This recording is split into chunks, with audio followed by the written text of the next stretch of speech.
नमस्कार स्वागत करुच्ची आज केतोटी मुख्य गुरुत्वपूर्ण खबर को आपण मानकु दर्शक बंधु एबे आमर हस्तगत होइतिबा सद्यतम सूचना रही आपण 20,000 टंकार अधिक ट्रांजैक्शन करुथिले किबळी भाबरे आईन रो शिकार हेबे बा अधिक ट्रांजैक्शन करुथिले आपण केते फाइन देउ पड़िबो से संबंध रे प्रथम खबरटी रही जानिबा से संपर्क संपूर्ण विवरण में आपन वीडियो प्रदान करिबि सेति आपन निश्चित वीडियो को प्रथम शेष पर्यंत देखिबे। जदि वीडियो भल लागे तो पाखरे थिबा लाल बटन निश्चित सब्सक्राइब में पाखरे आस्तबा बेल आइकन मध्ये जदि ऊपर आस्तबा ऑल नोटिफिकेशन क्लिक करे बुलिन जा फल एबोली वीडियो सर्वप्रथम आपन मान निकट पहुंच परिबो। तेबा आसंतु जानिबा आज एही प्रथम खबरटी। देशर डिजिटल कारोबार गुरुत्व बढ़ाइबा पई केंद्र सरकार अतीत अनेक गुरुत्वपूर्ण निष्पत्ति नैछन्ति। उल्लेखयोग्य 2016 रे विमुद्रीकरण देशर लोकंकु नगदरू डिजिटल पेमेंट को स्थानांतर करिबार एक गुरुत्वपूर्ण पदक्षेप नेबारे साहाय्य करथिला।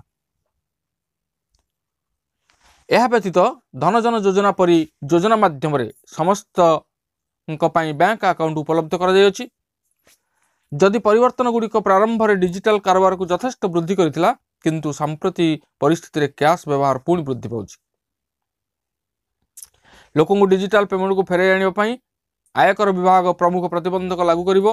प्रकाश जे जो मैंने विपुल परिमाण में कैश कारोबार करुछंती सेमानक विरुद्ध रे कठोर कार्यानुष्ठान ग्रहण करा जिवो। टिकस आईन किछि विभाग अनुसार बड़ कैश कारोबार पई 100% पर्यंत जरिमाना आदाय करा जिवो।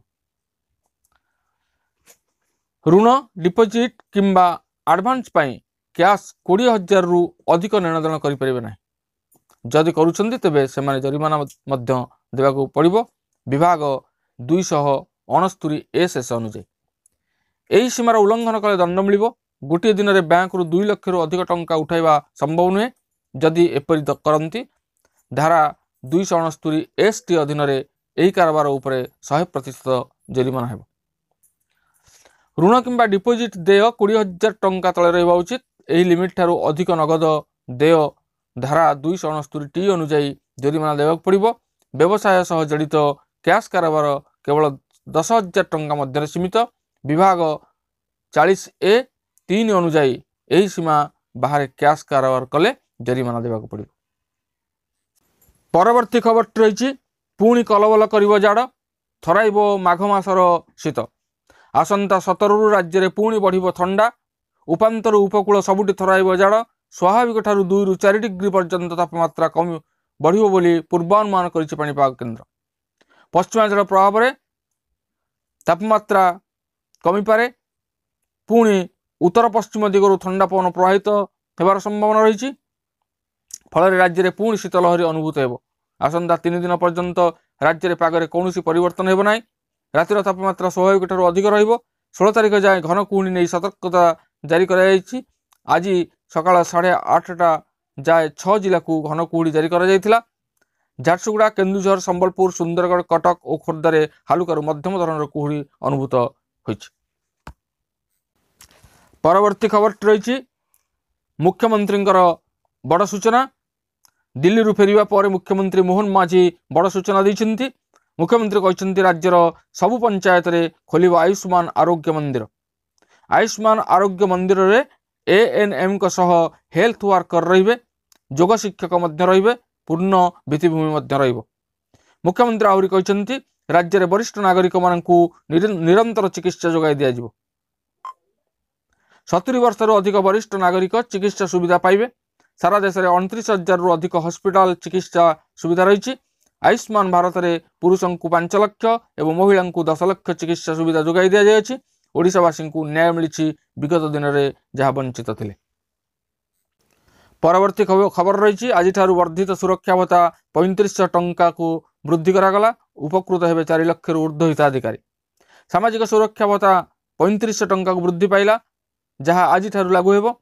फल मधुबाबू भत्ता योजना और जातीय सामाजिक सुरक्षा कार्यक्रम अधीन 80 वर्ष रु ऊर्ध्व वरिष्ठ नागरिक एवं 80% वा चतुर्थ विकलांग भिन्नक्षम उपकृत हेबे। 40,15,000 रु ऊर्ध्व हिताधिकारी लाभवान हेबे बोली ओडिशा सरकार सामाजिक सुरक्षा और भिन्नक्षम सशक्तिकरण विभाग पक्षरु सूचना दिया जायछि। परवर्ती खबर रही मध्याह्न भोजन में मिलिबो क्षीर। एने चिंता करुछंती सरकार। मध्याह्न भोजन रे छात्र छात्री मानकू 200 ml विटामिन ए और डी युक्त क्षीर देवाकू सरकार योजना करुछंती। मत्स्य और पशु संपद मंत्री गोकुलानंद मल्लिक एने सूचना दैछंती। मंत्री कहिछंती जे राष्ट्रीय पशुधन गोकुल योजना रे दुग्ध उत्पादन सशक्त करा जिवो, क्षीर धारा करा जिवो। गतकाली गोकुल योजना रे 3000 गाई देवार व्यवस्था करा जायछि। एथिरे पाखापाखि 38 कोटी टंका खर्च करा जिवो। परवर्ती खबर रही मैट्रिक प्रश्नपत्र भाइराल रोकवाकू बड़ पदक्षेप। समस्त प्रश्नपत्र रे रहिबो वाटरमार्क। मैट्रिक परीक्षा प्रश्नपत्र भाइराल को रोकवाई बोर्ड पक्षर बड़ व्यवस्था करा जायछि। चलित वर्ष ठारू मैट्रिक परीक्षार समस्त प्रश्नपत्र रे रहिबो वाटरमार्क। सेल्ड डिस्प्ले वाटरमार्क थिबा एही प्रश्नपत्र कौनसी पृष्ठ रे मोबाइल कैमेरा किंबा स्कानर रे फोटो उठिले सेही वाटरमार्क आसीजिवो। केउ परीक्षार्थींकर एही प्रश्नपत्र केउ सेंटर एवं केउ हॉल ताहा एथिरु जना पड़िजिवो। देश में प्रश्नपत्र प्रस्तुत करुवा विभिन्न फार्म और देशर प्रमुख परीक्षा परिचालना बोर्ड अनुध्यान करने पर यह वाटरमार्क व्यवस्था करिछि माध्यमिक शिक्षा परिषद। बोर्ड परीक्षा परिचालना कमिटी यह वाटरमार्क व्यवस्था को अनुमति प्रदान कर सारिछि। परवर्ती खबर रही बिना हेलमेट रे पेट्रोल पंप को जाउथिले बाइक चालक हो जातु सावधान। मुंडरे हेलमेट नथिले आउ पेट्रोल पंप रे मिलिबनी पेट्रोल।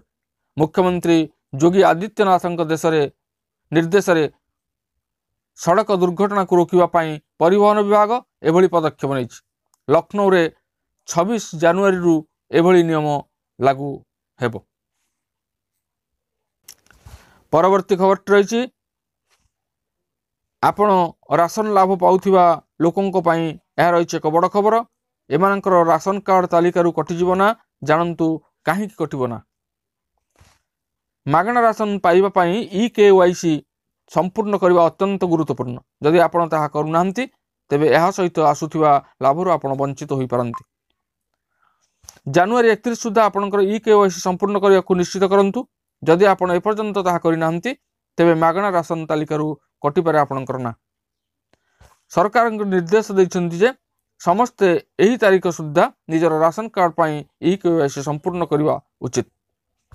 समस्त व्यक्ति विशेषज्ञ पई सेमानकर EKYC तुरंत सेमानकर राशन कार्ड सहित जड़ित लाभ उपभोग करवा जरूरी।